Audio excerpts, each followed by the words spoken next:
Hello students, હું છું હિરેન રાજગુરુ અને આજે આપણે જોવાનું છે બીકોમ સેમ 1નું ફાઇનાન્શિયલ એકાઉન્ટિંગ 1. એમાં આપણે યુનિટ નંબર જે છે એ 5 જોઈ રહ્યા છીએ, જેનું નામ છે સંયુક્ત સાહસ એટલે કે રાસના હિસાબો. આજે આપણે એમાં જાન્યુઆરી 2024માં પૂછેલો બીજો દાખલો જોવાનો છે. શું કહેવા માગે છે? અમર, અકબર અને એન્થની એક કંપનીના મકાન બાંધકામ માટે સંમત થયા. તેઓએ નફો નુકસાન અનુક્રમે 3:2:1ના પ્રમાણમાં વહેંચવા નક્કી કર્યું હતું. તેઓએ તેમના સંયુક્ત બેંક ખાતામાં 2,70,000 તેમના નફા નુકસાનના પ્રમાણમાં જમા કરાવ્યા હતા. સંયુક્ત બેંક ખાતામાંથી ખર્ચા નીચે પ્રમાણે ચૂકવેલ હતા: મજૂરી, માલ અને પ્લાન્ટ. બરાબર, આ ત્રણેય ખર્ચ છે. પૂરા થયેલ કામને અંતે બાકી વધેલ માલનો સ્ટોક અમર 12,500ની કિંમતે લઈ ગયો. બરાબર, ગઈ છે પણ ગયો છે. બરાબર. આર્કિટેક્ટ ફીના 15,000 અમરે ચૂકવેલ છે. 27,500નું મશીન અકબર લાવેલ છે, જ્યારે 20,000નું વાહન એન્થની લાવેલ છે. પૂરા થયેલ કામને અંતે મિક્સર મશીન 10,000ની કિંમતે અકબર અને 15,000ની કિંમતે વાહન એન્થની લઈ ગયો છે. પ્લાન્ટના ₹5,000 ઉપજ્યા છે. ₹4,50,000 કરાર કિંમતના 75% મુજબ બેંક ડ્રાફ્ટ સ્વરૂપે. હવે જો 4,50,000, હવે જો કરાર કિંમત કઈ રીતે નક્કી થાય છે તો કે 4,50,000 છે એ કરાર કિંમતના 75% મુજબ બેંક ડ્રાફ્ટ સ્વરૂપે મળે છે આપણને, અને બાકીના ડિબેન્ચરના સ્વરૂપમાં મળે છે. બરાબર છે, તો બે સ્વરૂપે મળે છે. એક આપણે બેંક ડ્રાફ્ટ સ્વરૂપે મળે છે અને એક ડિબેન્ચર સ્વરૂપે મળે છે. ડિબેન્ચર 20% ઓછી કિંમતે અમર ખરીદી લે છે. ભાગીદારો વચ્ચે હિસાબોની પતાવટ થઈ ગયેલ છે તેમ ધારી સંયુક્ત રાસનું ખાતું, સંયુક્ત બેંક ખાતું અને ભાગીદારોના મૂડી ખાતા પેઢીના ચોપડે તૈયાર કરો. ચાલો તો દાખલો સ્ટાર્ટ કરીએ. આમાં આપણને છે એ શું કીધું છે તો કે સંયુક્ત રાસનું ખાતું કીધું છે, સંયુક્ત બેંક ખાતું કીધું છે અને ભાગીદારોના મૂડી ખાતા કીધા છે. કેમાં? તો કે આપણી પેઢીમાં. બરાબર છે, પેઢીમાં સંયુક્ત રીતે આપણે હિસાબ રાખવાના છે. તો આ રહ્યું આપણી પાસે. બરાબર છે, બધી જ વસ્તુ. તો પેઢીના ચોપડે રાસ ખાતું, બરાબર છે, મૂડી ખાતા ભાગીદારોના, એમાં 3 જણા છે, અમર, અકબર, એન્થની, અને સંયુક્ત બેંક ખાતું અને ડિબેન્ચરનું ખાતું. આ 4 વસ્તુ આપણે બનાવશું. ચાલો તો સૌપ્રથમ શરૂઆતથી સ્ટાર્ટ કરી દઈ. અમર, અકબર, એન્થની એ મકાન સંમત થયા. નફો નુકસાન 3:2:1માં વેચે છે. તો અહીંયા હું 3:2:1 એનું નફા નુકસાન પ્રમાણ લખી નાખું છું. તેઓ તેમના સંયુક્ત બેંક ખાતામાં 2,70,000 એમના નફા નુકસાનના પ્રમાણમાં જમા કરાવે છે. તો અહીંયા સંયુક્ત બેંક ખાતામાં જમા કરાવે છે એટલે રોકડ આવે છે. તો અહીંયા આપણે ભાગીદારોના મૂડી ખાતે.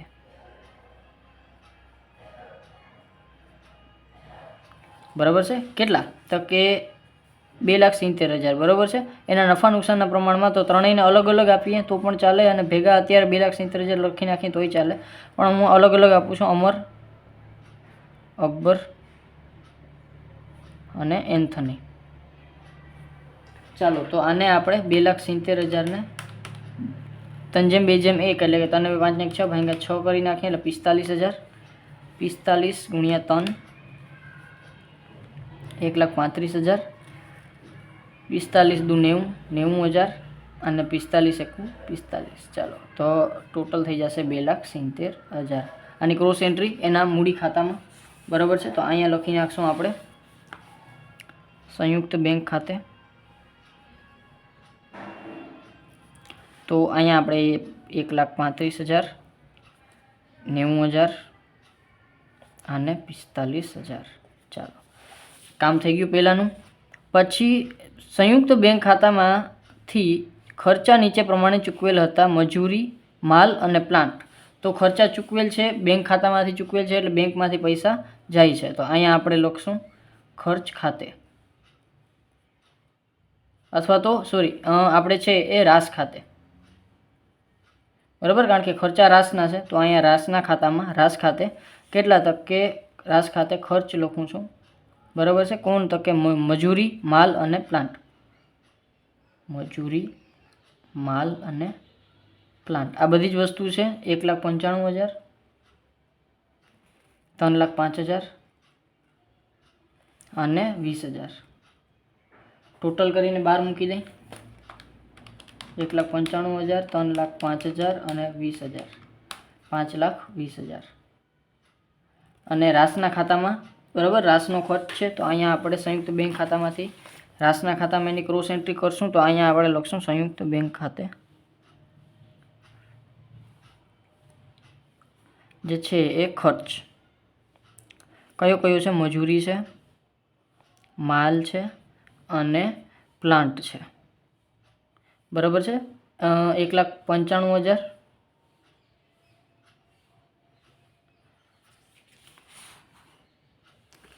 3,05,000 અને 20,000. ટોટલ આવી જશે 2,70,000. ચાલો આગળ વધીએ. આટલી જ એન્ટ્રી થશે. પછી પૂરા થયેલ કામને અંતે બાકી વધેલ માલનો સ્ટોક અમર 12,500ની કિંમતે લઈ ગયો, બરાબર છે. તો આખર સ્ટોકનું આપણને અત્યારથી કહી દીધું છે, બરાબર. તો આખર સ્ટોકની નોંધ આવી છે તો કરી નાખીએ, બરાબર છે. તો બાકી વધેલ કોણ લઈ જાય છે? તો કે અમર. તો અહીંયા આપણે લખશું અમર ખાતે, અમરના મૂડી ખાતે, બરાબર છે. સ્ટોક જે લઈ જાય છે આખરનો એ, બરાબર છે. કેટલો લઈ જાય છે? તો કે અમર ખાતે કેટલો જાય છે? તો કે 12,500. અહીંયા લખશું 12,500 અને એની ક્રોસ એન્ટ્રી આપણે ક્યાં આપી દઈશું? ભાગીદારોના મૂડી ખાતામાં, અહીંયા જમા બાજુ, સોરી ઉધાર બાજુ, બરાબર. તો એ છે એ આપણે શું લખશું? તો કે અહીંયા રાસ ખાતે અમર સ્ટોક લઈ જાય છે 12,500નો, બરાબર છે. ચાલો આને બેયને કાંઈ નથી. આગળ કીધું છે આર્કિટેક્ટ ફીના 15,000 અમરે ચૂકવેલ છે, બરાબર છે. તો અમરે આર્કિટેક્ટ ફીના ચૂકવ્યા છે, તો એક તો રાસનો ખર્ચ છે એટલે અહીંયા આપણે લખશું અમર ખાતે, બરાબર. શું છે? તો કે આર્કિટેક્ટ ફી, બરાબર છે. કેટલી છે? તો કે એ છે 15,000, બરાબર. આર્કિટેક્ટ ફી 15,000 છે, તો અહીંયા આપણે લખી નાખશું 15,000 અને એની ક્રોસ એન્ટ્રી અહીંયા મૂડી ખાતામાં જે છે એ રાસ ખાતે જે આર્કિટેક્ટ ફી ચૂકવી છે કોની? તો કે અમરે, તો અમરના ખાતામાં 15,000. આ બેને કાંઈ નહીં. પછી છે 27,500નું મશીન અકબર લાવેલ છે. હવે અકબર મશીન લાવે છે તો આવે છે આપણા સંયુક્ત સાહસમાં, તો અહીંયા આપણે ઉધાર બાજુ લખશું, અહીં લખશું આપણે અકબર ખાતે જે છે 27,500નું લાવે છે, તો અહીંયા આપણે મશીન 27,500નું અને એના મૂડી ખાતે જમા થશે, બરાબર. રાસ ખાતે 27,500 અકબરના ખાનામાં, બરાબર છે. 27,500. પછી જ્યારે 20,000નું વાહન એન્થની લાવે છે, તો અહીંયા આપણે એન્થની ખાતે વાહન, બરાબર છે. અને કેટલું છે? તો કે 15,000નું, બરાબર છે. 15,000ની કિંમતે, સોરી એ તો વાહન લઈ જાય છે, 20,000નું વાહન છે, તો 20,000 વાહનના અને એને આપણે અહીં ક્રોસ દઈ દઈશું રાસ ખાતે વાહન, બરાબર છે. જે 20,000નું કોણ લાવે છે? એન્થની. તો આ થઈ ગયું. ચાલો પછી છે વાહન લાવેલ છે. પછી પૂરા થયેલ કામને અંતે મિક્સર મશીન 10,000ની કિંમતે અકબર. ચાલો મિક્સર મશીન આ અંત આવી ગયો હવે, બરાબર છે. તો મિક્સર મશીન કોણ લઈ જાય છે? તો કે 10,000નું અકબર લઈ જાય છે, તો અહીંયા આપણે લખશું અકબર ખાતે જાય છે સાહસમાંથી એટલે અહીંયા થશે જમા, અહીં લખશું અકબર ખાતે મશીન, બરાબર છે. જે લાવ્યો હતો એ જ વસ્તુ એ લઈ જાય છે. કેટલાનું લઈ જાય છે? તો કે એ લઈ જશે 10,000ની કિંમતે, તો 10,000ની કિંમતે અને એની ક્રોસ એન્ટ્રી આપણે ખાતામાં અહીંયા રાસ ખાતે કેટલા થાય? તો કે 10,000. ચાલો પછી છે અકબર અને 15,000ની કિંમતે વાહન એન્થની લઈ ગયા. તો 15,000ની કિંમતે વાહન જે લાવ્યો તો એ પાછો અહીં એન્થની લઈ જાય છે, એટલે અહીં લખશું આપણે એન્થોની ખાતે કેટલા? તો કે અહીંયા છે વાહન કેટલાનું લઈ જાય છે? તો કે 15,000ની કિંમતે. ચાલો અને અહીંયા આપણે રાસ ખાતે કેટલા? તો કે અને રાસ ખાતે કરતાં સંયુક્ત સાહસ ખાતે તમે લખી શકો, બરાબર છે. ચાલો અને અહીંયા આવશે 15,000. ચાલો આટલી વસ્તુ થઈ ગઈ. પછી આગળ વધીએ. પ્લાન્ટના 5,000 ઉપજ્યા. હવે જુઓ પ્લાન્ટના 5,000 ઉપજે છે, તો અહીંયા આપણે ક્યાં લખશું? તો કે પ્લાન્ટના ઉપજે છે એટલે આપણે બેંક ખાતે એની અસર થાય, બરાબર છે. એટલે કે બેંક ખાતે આવક તરીકે આપણે છે એ રાસ ખાતે લખશું પ્લાન્ટ, બરાબર છે. ચાલો એ પ્લાન્ટ આપણે અહીંયા આવ્યા હતા એના ઉપજ્યા છે 15,000, સોરી કેટલા છે? 5000 બરાબર છે. અને રાસ ખાતે એની જમા આપણે પ્લાન્ટ જાય છે એટલે અહીંથી આપણે લખશું સંયુક્ત બેંક ખાતે કેટલા? તો કે આ છે પ્લાન્ટ 5000ના. બરાબર છે. પ્લાન્ટ આપણું ઉપજ્યું છે પણ કોઈ પર્ટિક્યુલર વ્યક્તિ નથી લઈ જતો, પણ એ છે એ આપણું સંયુક્ત જે રાસ ખાતું છે આપણું એનું આપણે જે છે એ જાવક છે અને બેંક ખાતે એના પૈસા આપણે આવશે, જે બેંકમાંથી જ આપણે એનો ખર્ચો કર્યો હતો. ચાલો, આ વસ્તુ અહીં સુધી થઈ ગઈ. હવે આપણે સમજવાની વસ્તુ આવી કે 4,50,000 કરાર કિંમતના 75% મુજબ બેંક ડ્રાફ્ટ સ્વરૂપે અને બાકીના ડિબેન્ચરના સ્વરૂપમાં મળ્યા હતા. હવે કરાર કિંમત આપણે કઈ રીતે નક્કી થાય છે? તો કરાર કિંમતમાં બે વસ્તુ છે. એક છે એ આપણે જે બેંક ડ્રાફ્ટ આવે છે, બરાબર છે, અને એક છે એ શું છે? તો કે એ આપણા ડિબેન્ચર છે. બરાબર, આ બે વસ્તુ છે. અને એમ કીધું છે કે જે બેંક ડ્રાફ્ટ છે ને એ કેટલાનો છે? તો કે બેંક ડ્રાફ્ટ છે એ આપણો 4,50,000નો છે અને એ કુલ કરાર કિંમતના, એટલે કે આ બે થઈને 75% છે કુલ કરાર કિંમતના. બરાબર છે. આ તો આપણે ત્રિરાશિ મૂકી દઈશું. 75% એ આપણી પાસે 4,50,000 છે.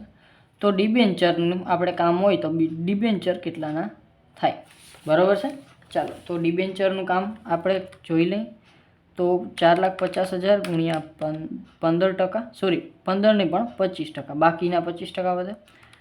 તો 4,50,000 ગુણ્યા 25 એને ભાગ્યા 75, તો એ આવશે 1,50,000. તો આ આવશે 1,50,000ના શું છે? તો કે ડિબેન્ચર લાવ્યા અને બાકીના 4,50,000ના આપણા શું છે? તો કે બેંક ડ્રાફ્ટ છે. અને ટોટલ છે એનું કંઈ કામ નથી, પણ આ તો ખાલી તમને બતાવી દઉં. 4,50,000 6 લાખ. ચાલો, તો ટોટલ છે આપણા 6 લાખ. હવે જુઓ, આપણે ડિબેન્ચર ખાતું માંગ્યું નથી, પણ આપણે છે એ કદાચ પૂછી લઈએ. કાંઈ એક નાનું કેવું છે, બરાબર છે, પણ છતાંય આપણને પૂછ્યું નથી. આપણને એમ જ કીધું છે કે ભાઈ રાસ ખાતું, બેંક ખાતું અને મૂડી ખાતા તૈયાર કરો. ડિબેન્ચરનું ખાતું તૈયાર કરવાનું કીધું નથી, પણ નાના માટે મૂકી દેવું એ જરૂરી નથી. એટલે આપણે છે એ સાથે સાથે ડિબેન્ચરનું ખાતું પણ બનાવી લીધું. બરાબર, તમે એક્ઝામમાં તમે ના પૂછવું હોય, ના બનાવો તો ચાલે. બરાબર છે. તો આપણે અહીંયા 1,50,000 જે ડિબેન્ચર્સ છે, બરાબર, એ કોણ લઈ જાય છે? તો કે એ લઈ જાય છે આપણે 20% ઓછી કિંમતે અમર ખરીદે છે. બરાબર છે. તો પહેલાં તો આપણે અહીંયા ડિબેન્ચરના ખાતામાં કેટલા ડિબેન્ચર લઈ જાય છે? તો કે 1,50,000ના. તો અહીંયા આપણે લખશું ખાસ ખાતે કેટલા? તો કે એ જે 1,50,000ના પૂરેપૂરા ડિબેન્ચર છે એ, અને એનો આપણે ક્રોસ એન્ટ્રી ક્યાં કરશું? તો કે અહીંયા આપણા રાસના ખાતામાં જમા બાજુ આપણે આવે છે. બરાબર છે. એટલે અહીંયા આપણે જે છે એ ડિબેન્ચર ખાતે. બરાબર છે. આ તમને બરાબર પ્રોપર સમજાઈ જાય એટલે આપણે ડિબેન્ચર ખાતું કર્યું છે, ને ડાયરેક્ટ હું ડિબેન્ચર ખાતે લખું તમને સમજાય નહીં. બરાબર છે. તો અહીંયા આપણે ડિબેન્ચર્સ કેટલાના છે? તો કે એ આપણા 1,50,000ના છે. હવે આપણે બીજા નંબરમાં શું આવે છે? તો કે જે છે એ 4,50,000 બેંક ઓવરડ્રાફ્ટ આવે છે.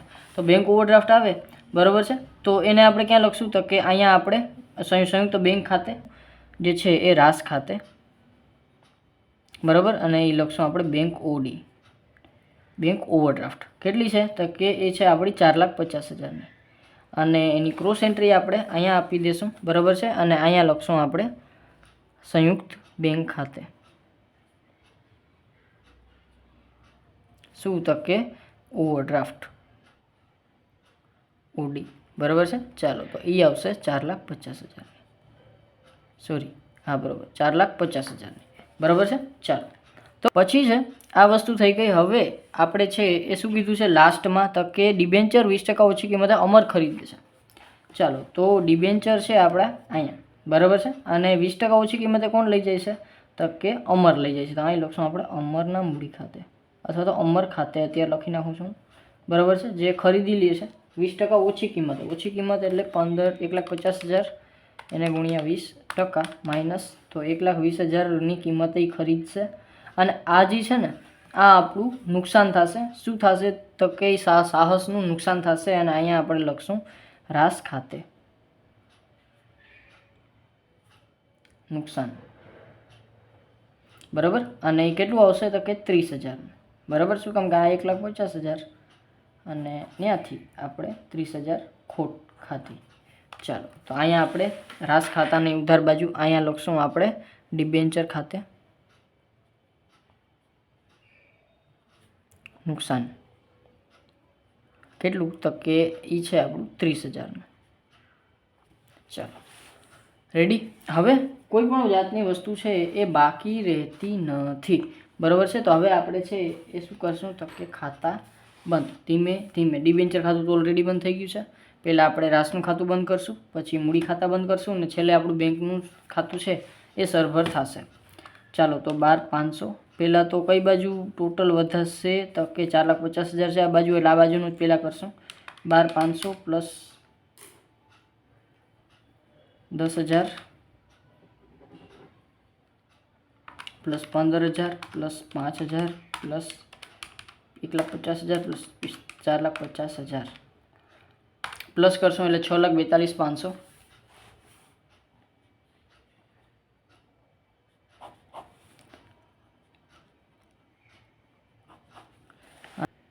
અહીંયા આપણે ટોટલમાં થોડીક મિસ્ટેક થઈ ગઈ. 2,70,000 નહીં પણ જે છે એ ટોટલ આપણો ખર્ચો છે 5,20,000, બરાબર છે. તો અહીંયા આપણે જરાક 5,20,000 લખી નાખીએ, બરાબર છે. હવે જોઈ કદાચ આ બાજુનો જવાબ 5,20,000 પ્લસ 15,000 પ્લસ 27,500 પ્લસ 20,000 પ્લસ 30,000. ચાલો તો એ આવશે 6,12,500. તો અહીંયા આપણે 6,42,500 માઇનસ કરીએ તો આપણી પાસે આવશે 30,000 અને 30,000 છે એ આપણો નફો આવશે, જેને આપણે મૂડી ખાતે લઈ જશું. તો અહીં લખશું મૂડી ખાતે નફો.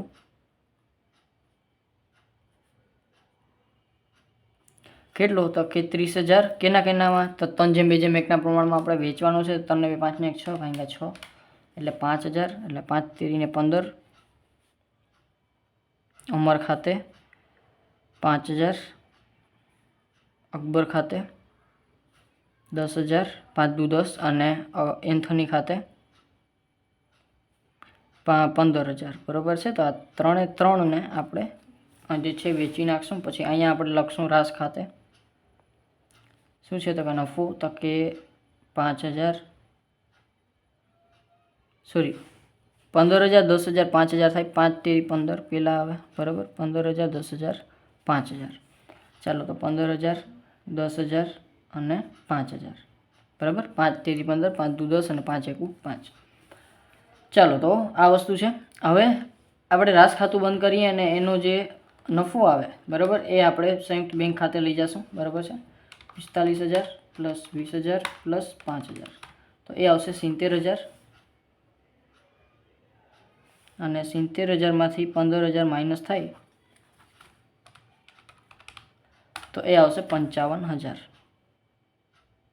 અને એ આવશે સંયુક્ત બેંક ખાતે,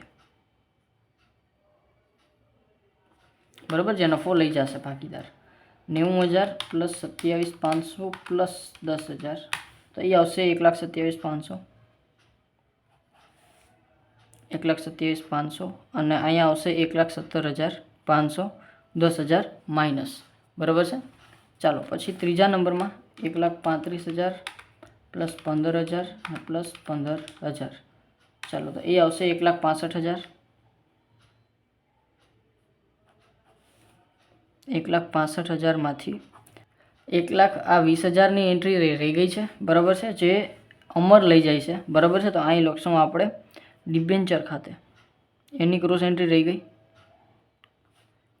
1,20,000, બરાબર. એટલે કે જે અમર આ ડિબેન્ચર લઈ જશે, બરાબર, એની નોંધ અહીંયા કરવાની થશે. તો 1,65,000 એમાંથી માઇનસ 12,500 માઇનસ 1,20,000 તો એ આવશે 32,500. ચાલો તો આ આવશે 32,500. ચાલો તો આટલા રોકડ છે એ લઈ જશે તો એને આપણે બેંક ખાતે જે છે એ કરી નાખીએ. તો અહીં જમા લખશું આપણે ભાગીદારોના મૂડી ખાતે.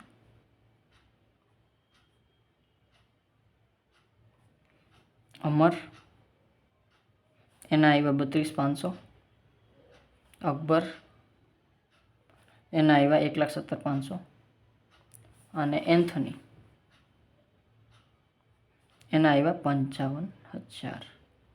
ચાલો તો આ આવી જશે 32,500 1,70,500 પ્લસ 55,000 એટલે 2,05,000 છે સોરી પ્લસ 5,20,000.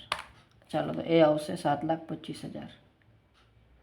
ચાલો અને આ બાજુનું ટોટલ 2,70,000 પ્લસ 5,000 પ્લસ 4,50,000. ચાલો તો એ આવશે 7,25,000. મીન્સ કે આ થઈ ગયો આપણો દાખલો, બરાબર છે, જે આપણે 2024માં જાન્યુઆરીમાં પૂછાઈ ગયો છે, બરાબર. છતાં કાંઈ પણ જાતનો ડાઉટ રહી જાય તો મને કોમેન્ટ બોક્સમાં જરૂરથી પૂછી લેજો અને જો વિડીયો ગમ્યો હોય તો લાઇક શેર સબસ્ક્રાઈબ જરૂરથી કરી નાખજો. Thank you.